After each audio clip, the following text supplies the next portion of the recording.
about an important part of manorial life. I'll stand on this side because that's easy. Or should I use this one? And I'm going to talk about, I'll just put the time here. I'm going to talk about a woman who lived in this small house that still exists and that was built in the late 18th century by Count Ravenlow, who owned the manor house where I work. And it's now restored and used, and because of that, we managed to dig into the history of the people who had been living there. And thus, this fantastic woman showed up. And when I started looking at her life, drawing on an ethnologist called Paul Balle-Peterson's work, he did a lot of studies about her and the house in the 1960s, I just realized that looking at her life as a smallholder in the late 19th, early 20th century could actually open up to understanding better the whole sort of manorial landscape. So that's what I'm going to talk about today. But I'll first present Stine. Hansine Christine Wilhelmine Carlsen, also known as Stine Dath, the last name after her grandfather, who lived to be 97 years old. She was born in 1860 and died in 1957. She was born into a smallholder family, smallholders being the ones living in these small houses with almost no sort of land adjoining the house and to live from, as opposed to what I call farmers in this presentation, who are the ones who have a farm or access to a farm and have land enough to live from for their family. But Stine was born into this smallholder family. She grew up, she worked, so on. We'll talk about that. During her lifetime, she lived more or less all her life in one of four small houses, making out a smallholder's village, you could say.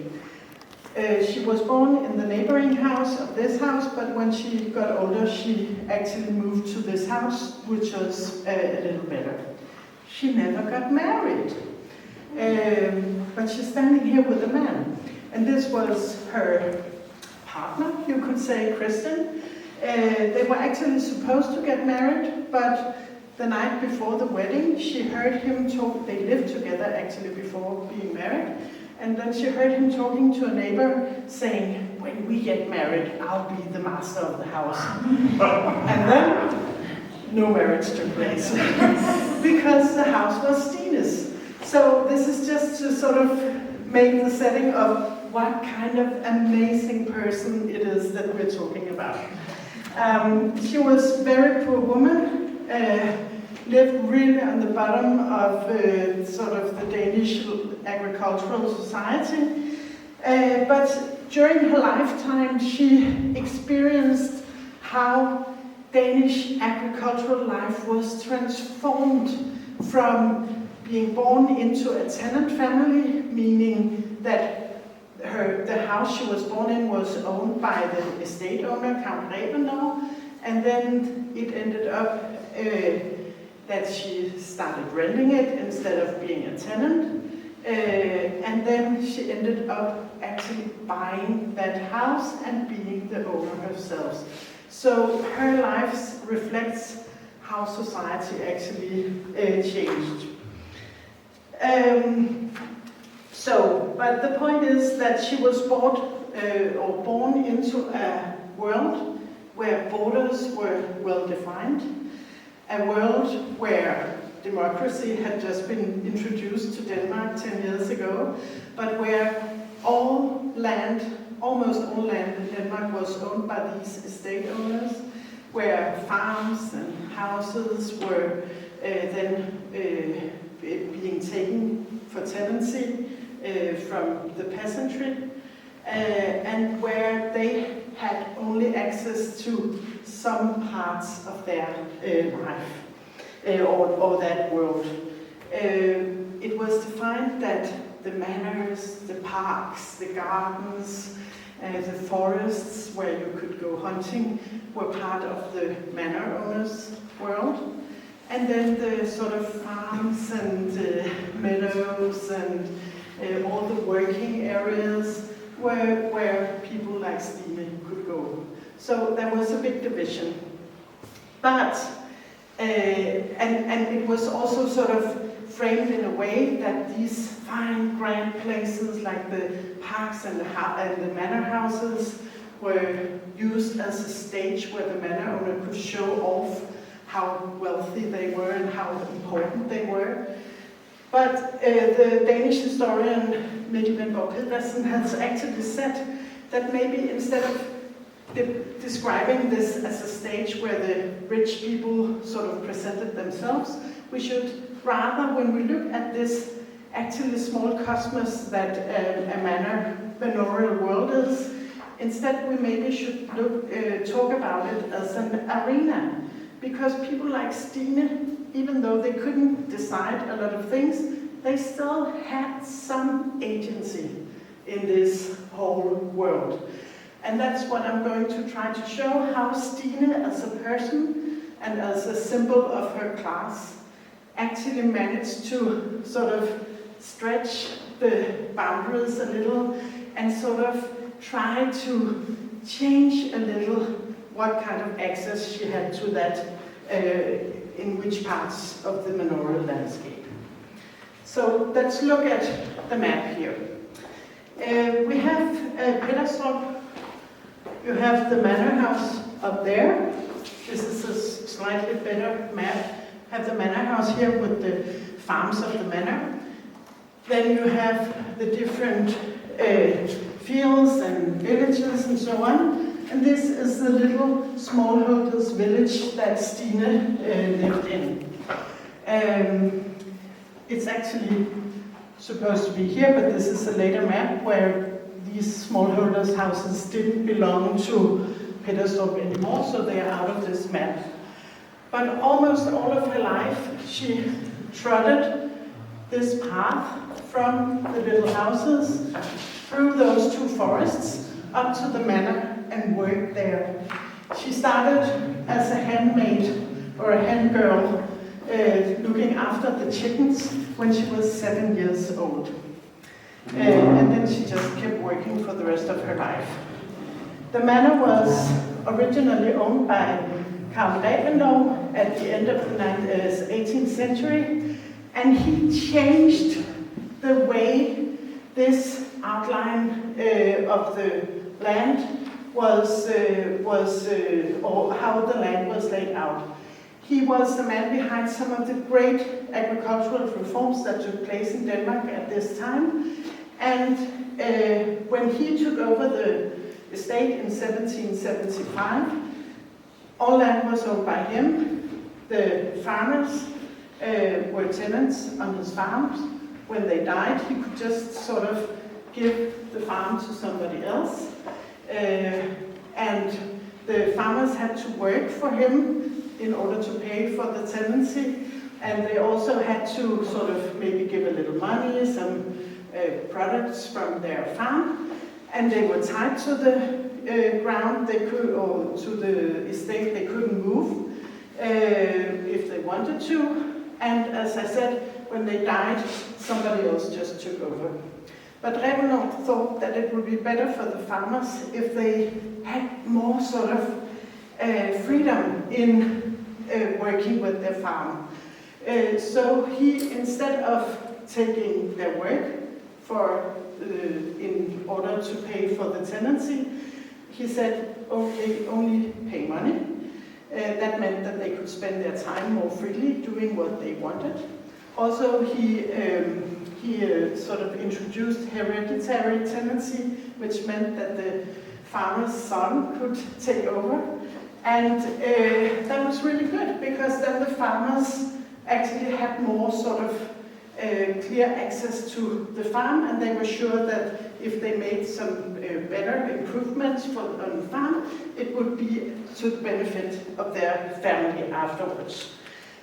But also that meant that the work that the farmers, the ones with the big farms, had to do for Reventlow himself would disappear. So Reventlow thought, then we have to create more smallholding unities. We may have to build more small houses like the one Stine was born in, and create a bigger smallholders class, because they can't live off their land, because it's only a little stretch of land, and then they have to work for the estate owners. So in that sense, he sort of started freeing the ones with the big farms, but he kept the smallholders for a working class in the countryside. And that's sort of the world that Stine was born into. So, Stine, as I said, started working as a 7-year-old. She went to Pederstrup, which was just being rebuilt at this time in 1860 as this castle, but you still see all the farm buildings of the estate. You can picture her as a little 7-year-old girl walking across this meadow, going up, looking after the chickens, and then going back to her family later on. When she had the confirmation, when she was 14 years old, she was a grown-up, then she had to find new work, so she worked at different farms in the area, but quickly she came back to working for Pederstrup Estate. And then she became a milkmaid, and that was really her job. She moved up to Pederstrup and lived in one of the small rooms, probably at the stables, which was not very grand, but I'm sure she had fun with all the other milkmaids there. And this is where we meet her sort of negotiating the landscape. Because as a milkmaid, she only had access to the farming parts of the estate. Of course, she couldn't go in and visit Count Reventlow or enter his grand park. But when going to milk the cow, she had to pass the garden of the estate with the fruit trees to go there quickly. And then one day she was so tempted by the fantastic, delicious pears that were hanging on the cow's trees, so she took a few and put them in her apron pocket. But a lightning came from the sky, just like that. And she threw the pears away because she thought that it was God who told her not to steal. And then she ran away, I think. But at this small moment that she passed on later on in life, we can see that she started sort of maybe going over the borderline into places that she shouldn't go. And actually, later on, she got a little bolder, because when she then, as a really grown-up woman, helped planting some fir trees in a new part of the forest, she helped the manager of the state doing this work. She stole two of these trees for her own garden, because she needed a new ladder. So she thought, if I have these two trees, then they'll grow and I can make a ladder of these trees.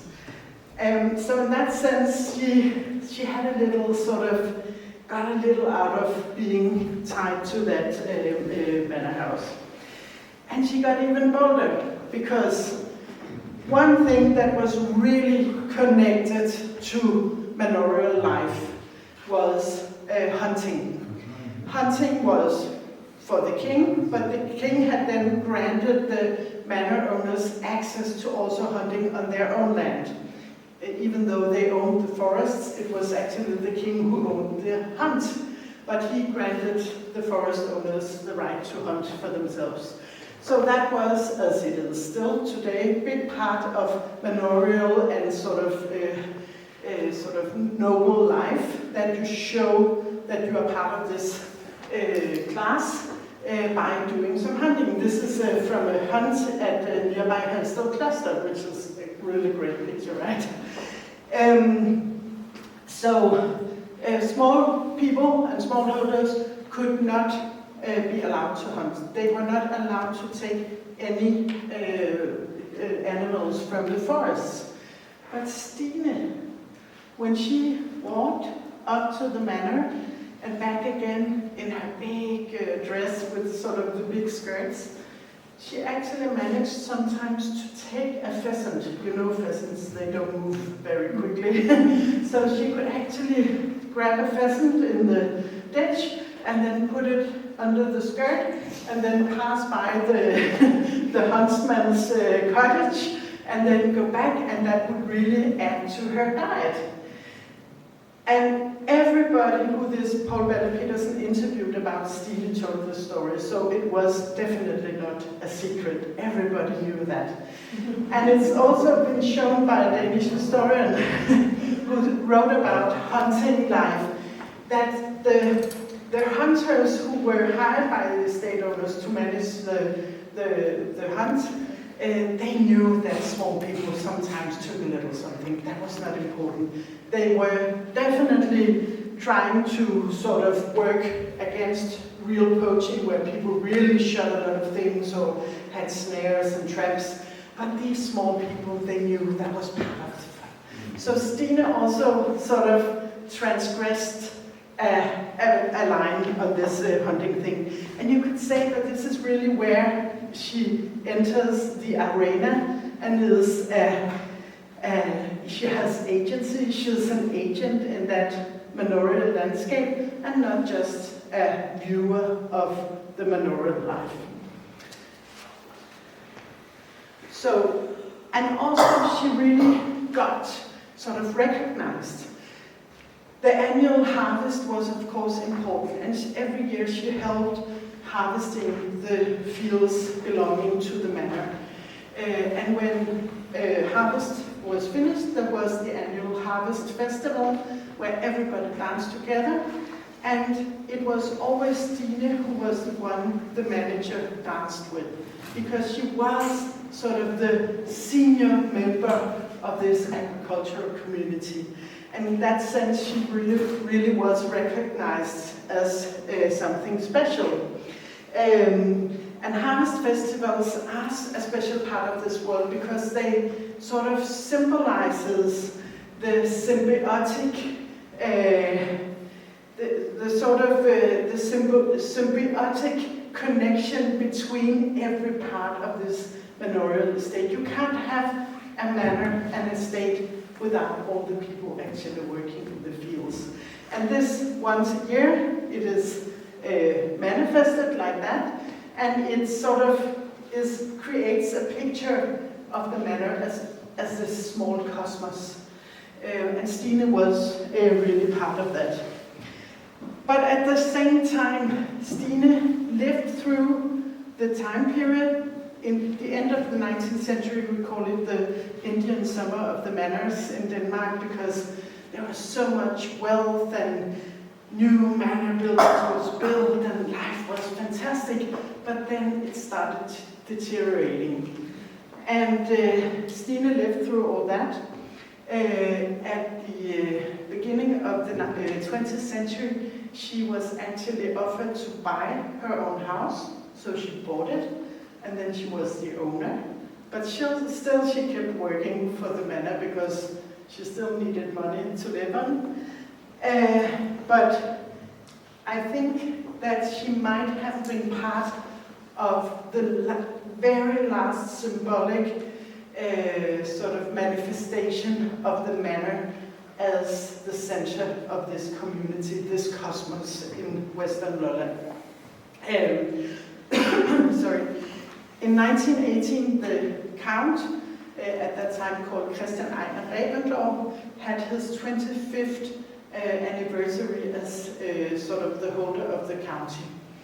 And there was a big party in the riding hall where 400 people had soup and roast and vanilla ice cream in July in 1918. Imagine that, it's a crazy venture. But not only all the honoraries and fine people were invited, but also some of the workers from the estate. And unfortunately, we don't have the invitation lists. We only have some sort of RSVP letters. I imagine that Stine must have been part of this party. So imagine that she could have gone through this baldachin to visit and say hello to the Count. It's kind of fantastic. Shortly after that, the Count died, and then in 1936, Peterstorp and all the other estates that the family owned in Lolland was sold. And at that time, they hadn't been there for a long time, so Stine started to go into the park, the beforehand grandiose sort of recreational grounds of the Count family, and just harvest the grass for her cows there. So at that point, she had really transgressed the vast border into part of the manorial world that she was originally not allowed into. And the estate was sold, and then the museum, the Ravenlow Museum, opened in 1940, and so did the park for the public. And at that time, Stine was still alive. She was 80 years old. And then she had full access to go there just like everybody else. So while she lived, she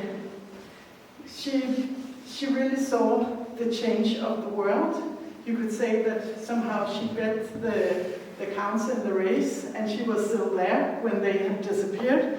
But then, of course, she also died in 1957. And in the early 1960s, you could see this advertisement in a Danish sort of fancy living magazine called Bønnet, where fancy Copenhageners had figured out that it could be nice to buy a really cheap, old, romantic peasant's house out in the countryside, and Stine's hus is actually there as the main feature. And that was actually what made this historian, Paul Balle Petersen, go and buy the house and then restore it and move into it as a summer house. And that's what actually meant that this house was preserved and that we now know Stine's story. Yes, so that was it. Thank you.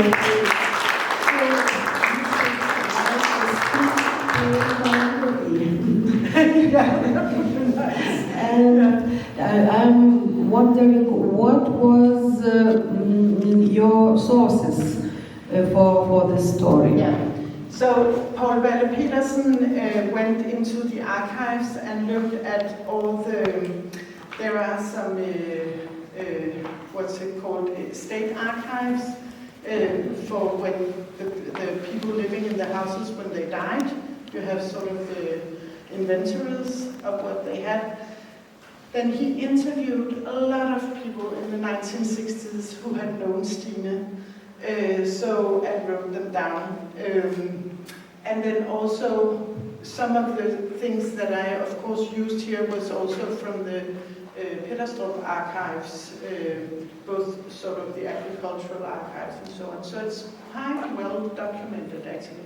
And then the house itself, because this Realdania Foundation restored the house, and then they did a lot of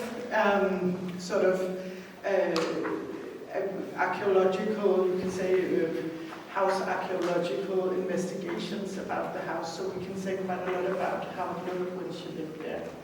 So she did not write anything about herself. No. And was she educated or not? She could write. It's hard to say, but probably because from 1814 all Danish children were allowed or were sort of had to go to school. So she had probably gone to school, so I'm sure she could write and read a little, but we don't know much about it. She hasn't written anything about herself, unfortunately. Thank you. Questions from the audience? Thank you. Yes. Thank you very much, Louisa. Thank you. The short notice and changes in the program, my dear